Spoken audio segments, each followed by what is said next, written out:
Serikali mkoani Tanga imewataka wananchi kuacha tabia ya kuchoma moto wakati wa uandaaji wa mashamba ili kuepuka madhara ya uharibifu wa miundombinu pindi moto unapotokea. Rai hiyo imetolewa na Mkuu wa Mkoa wa Tanga Dr. Batilda Buriani wakati wa hafla ya makabidhiano ya magari ya kuzima moto kwa Jeshi la Zimamoto na Uokoaji mkoani hapa. Sasa hivi kumekuwa na desturi ya watu kusafisha mashamba kwa kutumia moto. Tujihadhari sana. Juzi tumepata moto mkubwa sana kule Korogwe.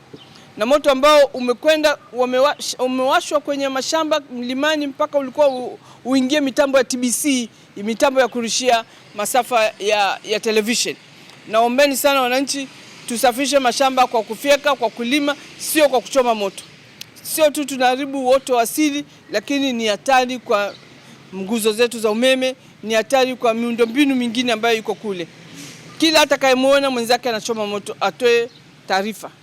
Ni kosa la jinai. Uwe makini zaidi ili kupunguza gharama kubwa ambazo zinatokea, lakini pia kuokoa maisha. Wenzetu hao wanakwenda kwenye kazi ya uokoaji wanapita katika changamoto kubwa ili kuokoa mali na watu. Kwa hivyo tuwapunguzie kazi ambazo sizo za lazima. Naye kamanda wa Jeshi la Zimamoto mkoani Tanga Katala Isa amesema kuwa magari hayo yanakwenda kuwa chachu ya kuongeza ufanisi na utendaji kazi wao. Magari haya yatakuwa chachu ya kuongeza ufanisi katika utendaji wetu, kwani yatatupunguzia masafa ya kutoka Tanga mjini kuelekea katika wilaya za mbali kama vile Handeni, Korogwe, Kilindi na kwingine. Nashukuru sana serikali ya awamu ya 6 kwa kuona haja ya kulinda mali na maisha ya Watanzania, hasa wananchi wa mkoa wa Tanga.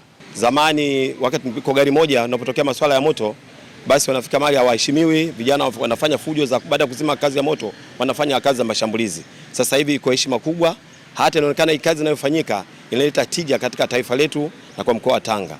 Kwa kuleta magari haya na kazi inayofanyika katika mkoa huu na kuongezeko kwa viwanda katika kiwanda hiki na majukumu katika wilaya ya Tanga imeleta heshima kubwa sana. Mradi wa ADEX ni mradi unaolenga kuimarisha uwezo wa Jeshi la Zimamoto na Uokoaji.